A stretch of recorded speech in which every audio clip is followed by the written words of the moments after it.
Well, in 1996, New Edition reunites for the Home Again album. Yeah. This is the first album in 8 years.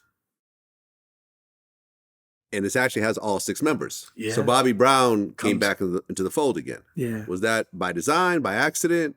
It was by design. By design. Something I was going to say when you was talking about me replacing Bobby that people don't realize. Even when I joined the group, when I got in the group, Bobby told me we had talked, and he was saying, man, I remember when you first joined the group, I freaking hated it. I was so jealous and was like, man, he said, when you opened, your mouth, I saw you singing, and I was just like, I was like, damn. Bobby would come out with me on the road when I had my solo tour. Bob would come out on the road with me to hang out. Bob would come to LA and would stay at my house. And it was so funny because we would hear people always talking about us pinning us against each other. And I don't even think people even realized that and knew that. But that was my little brother. And Bob was always competitive and always wanted to be the man and wanted to, but it was, whatever his personal feeling was, however he felt about me, all I'm saying is at the end of the day, I never had to experience anything short of a brotherhood with him. Mm-hmm. That album debuted at number 1. It was the first album the New Edition dropped to debut at number 1. So 227,000 its first week. Yeah. It also went number 1 on the R&B charts, which is the first time that they did that since their self-titled album back in 84. Right.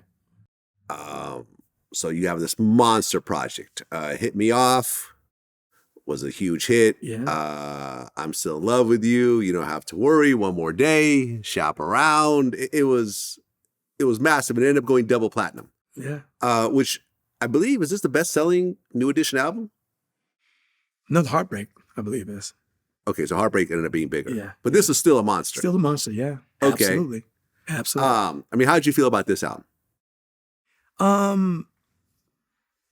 It's funny because from an artistic standpoint, I don't know if this was one of my favorite albums. It was. I liked Heartbreak better. Yeah. It's just, I don't know. It just, and that's the thing. That's why I said you can't, when you're in a different time, place, and space, you can never recapture that level capture that magic, whatever that is. And so sometimes you just got to go into a place where you continue to just go focus on the art, express yourself. Where are you today? Who are you today? What is it you want to say today? And then you have to let the chips fall where they may. And so for me, when I listen back now to that album versus the Heartbreak album, I mean, I still hands down Heartbreak it's unanimous for me. Right. It's. Yeah, I agree. Yeah. But regardless, the fans loved it. Yeah. It was a huge album. Yeah. And to celebrate the album, there was a big reunion tour. Yeah. Yeah. Because it's been a while. It's got to see all 6. Everyone, all 6 members, everyone's excited. Yeah. You're going on this huge tour, and then things go bad. You think? So apparently Bobby Brown, being Bobby Brown, I guess went too long on some of his songs the way he usually does. It was brutal. And Ronnie DeVoe, I guess, tried to pull him off the stage. Yeah, it was Bobby Brown dropped the mic and a fist fight. Fist fight broke out. So you were right there when it happened. I was there when it happened. Explain to me what happened. Well, let me tell you how smart I am. It was so crazy. The Heartbreak tour was like a rock and roll. It was like, we were like the rockers. It was just insane.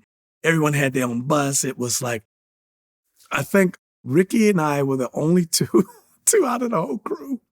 I think I had 3 people on my bus. I think Rick might have had 2 or 3 people at the most on the bus. Everybody else on their buses had 10, 15, 20 people. You just were looking around going, who the because all these people, it was like it's like they was picking them up as they go from city to city to city. It's like the weed carriers. It was like, God damn, this is crazy. Yeah. But yeah, it was. It had reached that point where, I think Bob himself would probably have to explain that, but he was in a place where it was no secret. Everybody knew Bob was using. Yeah, he had drug problems. we was not in a very good space and place. And obviously you could see it. You could see it every night. I mean, watching him, and you just go, wow. You go, come on, man. You got to pull it together, man. Like, it's just, it was. Well, yeah, because after the fist fight broke out, the security started to get involved and gunshots went off, right? Yeah, gunshots. No one got hit, right? Nobody got hit, but all I heard, gun, and all you had to tell me was gun. My ass was gone. I couldn't tell you what else happened at that point. I mean, it's a concert. Like, it's a bunch of lifelong friends. Yeah. It's a group. Yeah. And now bullets are flying. But it wasn't. It's just crazy. Brothers fight. Yeah, but guns don't get pulled out in the process. Right. I'm not saying that they pulled out guns, but the security. We've had a history of fighting, all of us as brothers. I mean, we've had issues where the rooms got tore up. It was just what it was, just siblings going at it. But when you start getting all these people and gathering all these unfamiliar faces, and you got people trying to prove I'm Team Johnny, I'm Team Bobby, I'm Team Ronnie.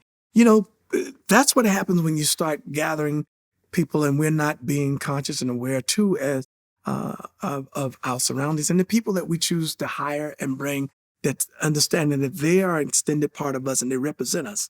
And so, yeah, and to be fair, this is not the first time gunshots have gone off in regards to a New Edition concert. Before you showed up.